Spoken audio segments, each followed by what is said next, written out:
ॐ अज्ञानतिमिरान्धस्य ज्ञानञ्जनशलाकया चक्षुरुन्मिलितं येन तस्मै श्रीगुरुवे नमः।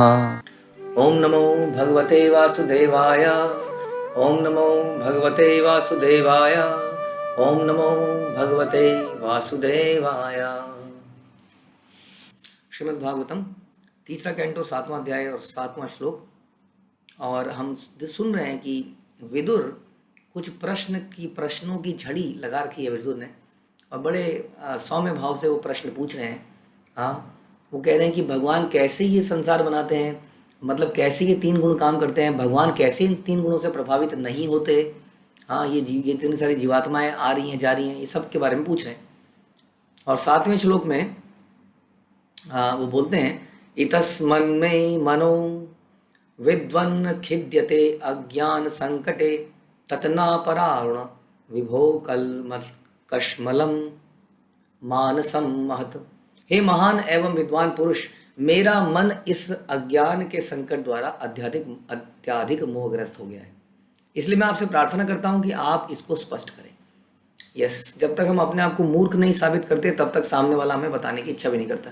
अगर हम किसी से पूछें इस प्रकार से कि वैसे मुझे सब कुछ पता है लेकिन आप भी बता दो चलो, तो क्या अगर पता ही है तो फिर मैं क्यों बताऊं। हाँ, तो यहाँ पर विदुर जो है सारे प्रश्नों को पूछकर कहते हैं कि कृपया आप बताइए, क्योंकि मैं अज्ञानी हूँ, मुझे समझ नहीं आ रहा है, मैं इतने सारे प्रश्न मेरे दिमाग में आ रहे हैं। कि जब जीवात्मा के अंदर परमात्मा है, साथ में परमात्मा रहता है, तो जीवात्मा भटक क्यों जाता है। जैसे कि one of the question was this, हाँ, क्यों नहीं भगवान उसको डायरेक्ट करते हैं सही तरफ। तो ये सारे प्रश्नों को पूछने के बाद बोलते हैं, देखिए जी, अब मुझे कुछ समझ नहीं आ रहा है, आप स्पष्ट कीजिए प्लीज। श्री शुक उवाच, सुखदेव गोस्वामी कहते हैं, स इत्थं चोदितः शत्रुआ तत्त्वजिज्ञासुना मुनि प्रत्याय भगवच्चितः सम्यन्निव गत संयम स्मय। श्री सुखदेव गोस्वामी ने कहा, हे राजन, इस तरह जिज्ञासु विदुर द्वारा विक्षुब्ध किए गए मैत्रेय सर्वप्रथम आश्चर्यचकित प्रतीत हुए। और ये आश्चर्यचकित व्यक्ति इसमें परपट्स में भी पढ़ेंगे और आप देखेंगे अगली लाइन में भी क्या लिखा है। कहते हैं कि इसके बाद उन्होंने बिना हिचक उत्तर दिया, क्योंकि पूर्ण रूपेण ईश भावना भावित थे। तो जब हमसे कोई प्रश्न पूछा जाता है कई बार, तो उसका उत्तर भी भगवान हमारे हृदय में डालते हैं। वास्तव में कई बार बड़े डिफिकल्ट प्रश्न आ जाते हैं, और हम अगर प्रार्थना भाव से बैठे होते हैं तो उसका उत्तर भी हमारे जबान पर अपने आप आ जाता है। तो पर्पस इस हमारा डिबेट करने का पर्पस नहीं होता है, लेकिन भगवान क्योंकि देखते हैं कि ये शुद्धता से मेरा प्रयास कर रहा है मेरा प्रचार करने का, तो उत्तर भी भगवान ही मुंह में दिला देते हैं वास्तव में। हाँ, तो अगर बड़े से बड़े प्रश्न आए, जब आप किसी को भगवान के बारे में बताने का प्रयास करें तो घबराना नहीं चाहिए। हाँ, ज़्यादा से ज़्यादा क्या होगा, आप उसका उत्तर नहीं भी दे पाएंगे तो आप क्षमा मांग लेंगे, लेकिन प्रचार करने से पीछे नहीं हटना चाहिए। ये प्रश्न उत्तर बड़े ज़रूरी हैं वास्तव में, इन प्रश्न उत्तरों से घबराना नहीं चाहिए। और इसीलिए बड़े बड़े जगह पर हम देखते हैं कि प्रश्न उत्तर का कोई प्रावधान नहीं होता है, लेकिन श्रील प्रभुपाद के इस सिस्टम में प्रश्न उत्तरों का बड़ा प्रावधान है। कोई भी व्यक्ति पूछ सकता है और उसको आंसर देने का प्रयास भी किया जाता है, लेकिन कोई एनवीएस व्यक्ति कुछ ऊट पटांग तरीके से पूछेगा तो उसका आंसर देने के लिए हम बाध्य नहीं है। लेकिन कोई वास्तव में कुछ जानना चाहता है तो उसके लिए ज़रूर प्रयास किया जाता है।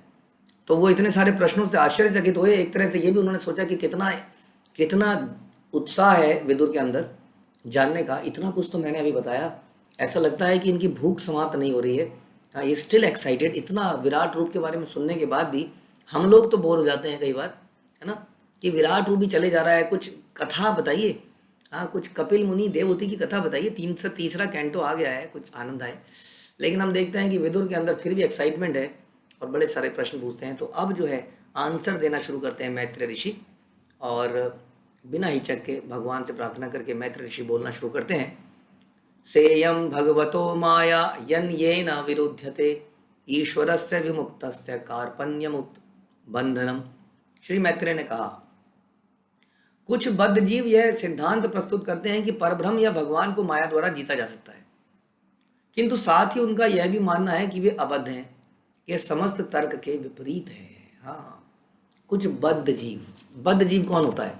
बद्ध जीव होता है जो प्रकृति के नियमों से बंधा हुआ है।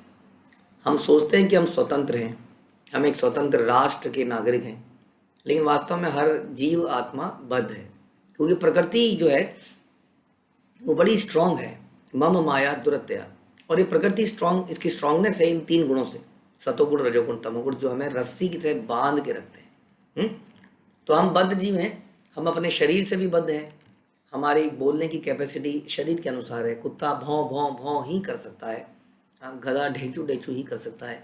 हम सब शरीर के सिस्टम से बंधे हुए हैं, राइट। तो कुछ बद्ध जीव जो पहले से ही बंधा हुआ है, जो मुक्त आत्मा नहीं है, यानी कि उसके पास इतना ज्ञान नहीं है, फिर भी वो ऐसा बोलते हैं, क्या बोलते हैं, कि भगवान को माया द्वारा जीता जा सकता है। बताइए। हाँ, गीता में भगवान बोलते हैं कि मैं अपने कर्मों से बंधता नहीं हूँ, मैं कुछ भी कर्म करूँ मैं मुक्त रहता हूँ। लेकिन यहाँ वो बोलते हैं, देखिए जी भगवान संसार में आए, ये माया द्वारा बंधे गए, ये माया का शरीर है, जो कृष्ण का शरीर है माया का शरीर है, ये भगवान ने धारण किया है शरीर। भगवान तो वो आत्मा है जिसका कोई स्वरूप ही नहीं है, और वो किसी शरीर को धारण करके कृष्ण के रूप में आती है, राम के रूप में आती है। वास्तव में वो शरीर नश्वर है। कृष्ण को एक शिकारी ने बाण मार के समाप्त कर दिया था। ऐसी ऐसी कई सारी कहानियाँ फिर बनने लगती हैं बिना ज्ञान के अभाव में। तो बद्ध जीव हैं, उन बद्ध जीवों के तर्कों को ना सुनकर हमें शास्त्रों के तर्कों को सुनना चाहिए। शास्त्र यहाँ पर कह रहे हैं, मैत्रेय ऋषि बता रहे हैं, ये बद्ध जीव हैं, ये मूर्ख हैं, जो कहते हैं कि भगवान को माया द्वारा जीता जा सकता है। और साथ ही वो कहते हैं कि भगवान अबद्ध हैं, लेकिन जो अबद्ध है वो तो शक्ति है, और ये जो रूप है ये तो बद्ध है। यानी कि भगवान भी वो परमात्मा, दोनों को एक साथ मान रहे हैं। कह रहे हैं वो भगवान जो परमात्मा है, परम शक्ति है, एक शरीर जब ले लेता है तो वो भी शरीर के नियमों से बंध जाता है। यानी कि जन्म से, मृत्यु से, सुसु से, पोटी से, इसका मतलब तो यही हुआ, उम्र से, बुढ़ापे से, बीमारियों से बंध जाता है। यानी कि कृष्ण जो माया के अधिपति हैं, वो माया के अधीन हो जाते हैं। क्या ये पॉसिबल है कि शक्तिमान शक्ति के अधीन हो जाए? कभी भी पॉसिबल है। इसके हिसाब से तो यही हुआ कि वो सुप्रीम शक्तिमान है, वो कहते हैं उनका कोई रूप नहीं है, लेकिन जब वो एक शरीर धारण करते हैं, इसका मतलब वो उस प्रकृति के नियमों के अंडर में आ गए। इसका मतलब अब इस स्थिति में तो प्रकृति भगवान बन गई, प्रकृति सबसे ज़्यादा ताकतवर हो गई। तो ये तर्क जो है ना, ये समझ नहीं आ रहा है, ये लॉजिक के परे हैं वास्तव में, समझा जाए तो। जब भगवान अबद्ध हैं, जब भगवान स्वराट हैं, तो हर अवस्था में ही उनको स्वराट होना चाहिए, हर अवस्था में ही उनको इंडिपेंडेंट होना चाहिए। कभी अगर भगवान भी बद्ध हो जाते हैं तो भगवान कैसे हैं, ये समझना पड़ेगा। ये ना समझ के वो भगवान के शरीर को हमारे जैसा शरीर मान लेते हैं। यथर्थेन बिना अमुष्य पुंसा आत्मा विपर्यय पतीयते उपदृष्टु स्वशिरा छेदन आदि का। जीव अपनी आत्म पहचान के विषय में संकट में रहता है, उसके पास वास्तविक पृष्ठभूमि नहीं होती। ठीक उसी तरह जैसे स्वप्न देखने वाला व्यक्ति यह देखे कि उसका सर काट लिया गया है, आत्म पहचान के विषय में संकट में रहता है। स्वप्न में कई बार हम बुरे बुरे सपने देखते हैं और घबरा के उठते हैं एकदम से। क्यों घबराते हैं हम, जबकि वो वास्तविकता नहीं होती। हाँ, अगर स्वप्न में कोई घबरा रहा है तो हमारा क्या दायित्व है, उसको उठाए, देखो देखो सुनो, एवरीथिंग इज फाइन, मैं यहाँ पर हूँ, तुम यहाँ पर हो, कहीं नहीं गिरे तुम, कोई तुम्हें नहीं मार रहा है। नहीं, कोई मार रहा है, कोई मार रहा है। थोड़ी देर में उसको होश आता है। तो हमारा सबसे बड़ा शुभचिंतक कौन होगा, जो उसको उस सपने से उठा दे। नहीं तो घबरा के बेचारे हार्ट अटैक आ जाएगा। तो उठते ही कहता हाँ अब सब सही है ना। उसी तरह से जीवात्मा भी बहुत घबराया हुआ है कि मुझे मारा जा रहा है, मुझे मारा जा रहा है, मेरा पैसा लुट गया, कोई संसार छोड़ के चला गया, ये हो गया। कई बार आदमी मरने से पहले मर जाता है, सोच सोच के मर जाता है, ऐसा होगा तो क्या होगा। कितने लोग कोरोना के समय डिप्रेशन से ही मर गए। इतनी बड़ी बीमारी उनको हुई नहीं थी, लेकिन उनका स्ट्रेस इतना हो गया कि अब क्या होगा, अब क्या होगा। तो ये स्ट्रेस और ये सारे चिंतन क्यों है, क्योंकि आत्म पहचान की कमी है। आत्म पहचान के विषय में ना जानकारी होने के कारण हमारे अंदर हमेशा एक चिंता और एक भय सताता रहता है। जैसे कि स्वप्न में हमें भय सताता रहता है, और वास्तव में जैसे हम अपने स्वरूप को समझ जाते हैं, सारा भय समाप्त होता है ना। प्रॉब्लम यह है कि हम सोचते हैं कि धन मेरा था। जैसे मैंने एक बार आपको बताया था कि एक आदमी एक शोरूम के अंदर खड़ा था और बाहर से आवाज़ आई धूम, और वो घबरा गया, उसके हाथ से गिलास छूट गया। उसने देखा कि उसकी गाड़ी ठुक गई है, नई गाड़ी। एकदम से कितना बड़ा संकट। बाहर जाके देखता है तो देखता है नहीं, उसकी गाड़ी नहीं, उससे अगली गाड़ी को लगा। तो उसको इतना चैन मिलता है, शांति आती है। देखिए, जस्ट बिकॉज बिलोंगिंगनेस, उसको मोह था उसके अंदर। उसको लगता था कि ये गाड़ी मेरी है। जैसे मैं समझ में आता है कि नहीं ये मेरी नहीं है, तो चिंता मुक्त हो गया। उसी तरह से जब हमें समझ में आता है कि शरीर मेरा नहीं है, ये पैसा मेरा नहीं है, संबंधी मेरे नहीं है, मेरी पहचान तो कुछ और ही है, तो सारा भय समाप्त होने लगता है। बट ये बड़ा मुश्किल काम है, मैं जानता हूँ इस बात को। बार बार पढ़ने से, बार बार सुनने से ऐसी चेतना डेवलप होती है। और ये चेतना डेवलप होने पर व्यक्ति भय से मुक्त हो जाता है। या आता भी है भय तो बहुत जल्दी रिकवर हो जाता है। हमारे भक्तों के जीवन में भी कष्ट आते हैं, दुख आते हैं, लेकिन वो बड़ी जल्दी उससे रिकवर होकर फिर से भगवान की सेवा में लग जाते हैं।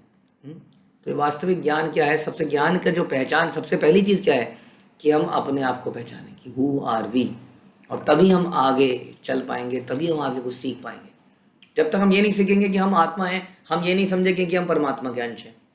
जब हम समझेंगे कि परमात्मा के अंश है, तभी हमें उनसे प्रेम विकास कर पाएंगे, क्योंकि हम उनके अंश हैं, उनसे निकले हुए हैं, तभी उनसे प्रेम हो। जैसे हमें लगता है कि मैं अपनी, जैसे बहुत 10-20 साल बाद भी आपको पता चले, आपको माना पता नहीं था कि आपकी माँ कौन है, ढूंढ रहे थे, अचानक से एक दिन पता चला वो आप मैं इनके पेट से पैदा हुई हूँ, तो बड़ी अटैचमेंट सी होने लगती है। तो संबंध स्थापित करना बड़ा आवश्यक है। तो यही है संबंध भगवान से, कि जब हम पहले अपने आप को समझें कि हम आत्मा है, और आत्मा होने के कारण परमात्मा के अंश हैं, उन्हीं से निकले हैं, तो उनसे आसक्ति पैदा करना, उनसे प्रेम करना, उनकी सेवा करना हमारे जीवन का उद्देश्य है। ये समझते ही सारे भय दूर जाते हैं। तो ये समझाने का प्रयास कर रहे हैं मैत्रेय ऋषि विदुर को, और फिर उनके एक एक प्रश्नों का आपको सटीक आंसर देंगे इस अध्याय में। सुनते रहिए और अपनी चेतना जगाते रहिए। हरे कृष्णा। श्रील प्रभुपाद की जय। ग्रंथराज श्रीमद् भागवतम की